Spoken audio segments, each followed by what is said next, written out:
लखनऊ के वृंदावन योजना सेक्टर 6 में स्थित कान्हा बैंक्वेट में सोमवार को हिंदी साहित्य भारती अवध प्रांत उत्तर प्रदेश की ओर से सनातन एवं राष्ट्र रक्षार्थ परिचर्चा का आयोजन किया गया। कार्यक्रम के मुख्य अतिथि विधान परिषद सदस्य पवन सिंह चौहान ने सनातन एकता और राष्ट्रवाद पर अपने विचार प्रस्तुत किए। साथ ही साथ हिंदी साहित्य भारती भारत के राष्ट्रीय अध्यक्ष और पूर्व शिक्षा मंत्री डॉक्टर रविंद्र शुक्ल ने कहा कि विश्व में केवल एक ही धर्म है और वो है सनातन, बाकी सब पंथ हैं और पूजा पद्धतियाँ हैं।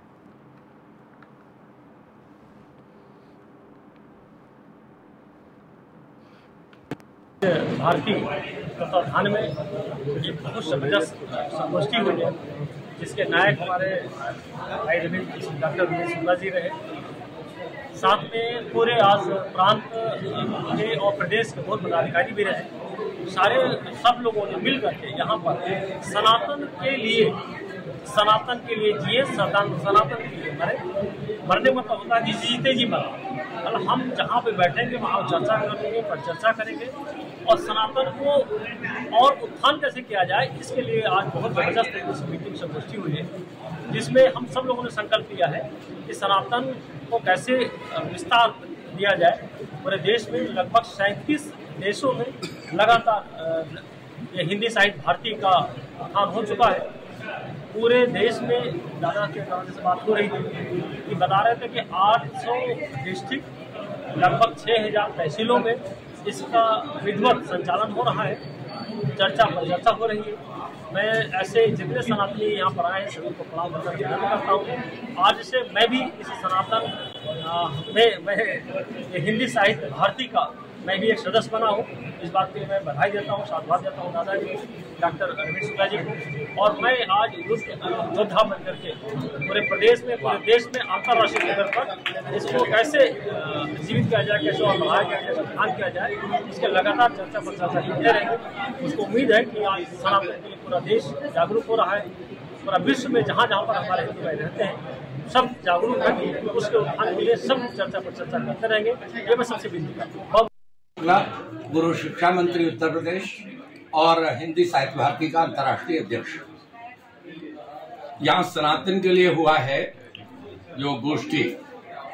इस संबंध में मुझे ये कहना है कि दुनिया में एकमात्र धर्म है जिसका नाम सनातन है। बाकी जितनी भी पूजा पद्धतियों के आधार पर उपजे हुए संप्रदाय हैं, मत हैं, मजहब हैं, रिलीजन है, वो धर्म नहीं है।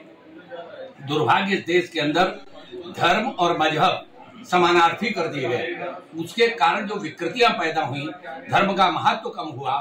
इसी कारण से लोग जिस गति से निर्माण होना चाहिए उनका क्षरण हुआ है। और कुल मिलाकर धर्म का जो विलोम है वो अधर्म होता है। धर्म निरपेक्ष शब्द हो ही नहीं सकता। मेरी चुनौती है कोई आके बता दे भाषा विज्ञान में धर्म का निरपेक्षता हो सकती है। धर्म विहीना पशु समाना, जो धर्म से विहीन व्यक्ति है। और धर्म का अर्थ तो आपको संस्कृत भाषा में खोजना पड़ेगा, दुनिया की किसी भाषा में तो नहीं पैदा हुआ। उसका डीएनए करोगे तो संस्कृत भाषा में जाओगे तो आप मानोगे कि धर्म का अर्थ क्या है। धर्म एक आदर्श मानवीय जीवन की आदर्श आचार संहिता है, जो केवल भारत में पैदा हुई है, सृष्टि के अवतरण के साथ पैदा हुई है। बाकी कोई 2500 वर्ष पहले पैदा हुआ, कोई 1457 वर्ष पहले पैदा हुआ, लेकिन इसका किसने शुरू किया, इसका किसी ने भी नहीं शुरू किया। इसका समय निश्चित नहीं है।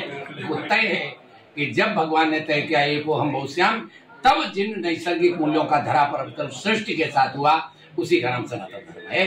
इसलिए दुनिया में धर्म मात्र एक है, बाकी सब मजहब हैं, पंथ हैं, रिलीजन हैं, मत हैं, संप्रदाय हैं। हिंदू धर्म के लोगों को क्या कहना चाहेंगे आप, इस समय जैसे चल रहा है सब दुनिया में? अगर मानवता जिंदा रखनी है तो हिंदू धर्म अर्थात सनातन धर्म को निश्चित रूप से बलिष्ठ मजबूत करना पड़ेगा।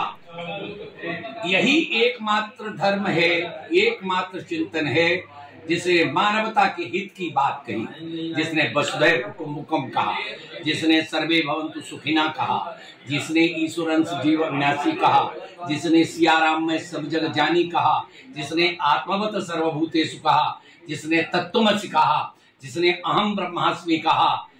तब हम सारी दुनिया को अपना परिवार मान करके मनुष्यता की सेवा करते हैं, इसीलिए भारत ने किसी पर आज तक आक्रमण नहीं किया। वाजपेयी अध्यक्ष हिंदी साहित्य भारती उत्तर प्रदेश, प्रधानाचार्य शहीद चंद्रशेखर आजाद इंटर कॉलेज कानपुर। पत्रकार बंधुओं, आपका बहुत चिंतनीय विषय पर हम ध्यान आकर्षित करेंगे कि हम आदि से अनंत से तो हैं, चाहे वो सतयुग हो, चाहे त्रेता हो, चाहे द्वापर हो, चाहे कलयुग हो, लेकिन वर्तमान में जो स्थिति है 2000 साल पहले ईसा हुए उनके 104 देशों से अधिक देश हो गए। मोहम्मद साहब जो पैदा हुए वो 1450 साल पहले, आज उनके 57 देश बन गए।